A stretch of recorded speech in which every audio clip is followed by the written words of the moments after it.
Habari za wakati huu, mtazamaji wa Madolali TV popote ulipo. Karibu kutazama makala fupi kuhusiana na kaka kuona, mnyama ambaye ni adimu na ni maarufu sana hapa duniani. Jina la kaka kuona linatokana na uhadimu wake wa kutoonekana mara kwa mara, na hii kiimani huchukuliwa kwamba akionekana kaka kuona kwake ni bahati kwa namna moja ama nyingine. Kaka kuona huonekana kwa adimu. Hii ni kutokana na maumbile yake ambayo hufanana sana na sehemu ambazo hupenda kuishi.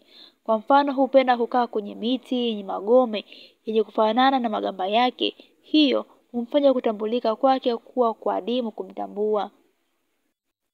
Amekuwa mnyama maarufu sana katika nchi za Asia, ambapo hutumiwa kama kitoweo, dawa, urembo. Dawa zake maarufu hutoka kwake ni dawa ya kuongeza nguvu za kiume. Yaani kaka kuona hutumiwa kama dawa kuponeshea nguvu za kiume kwa wanaume ambao wamepungukiwa na nguvu. Amekuwa mnyama ambaye ni dili sana kwa nchi hizo hivi karibuni.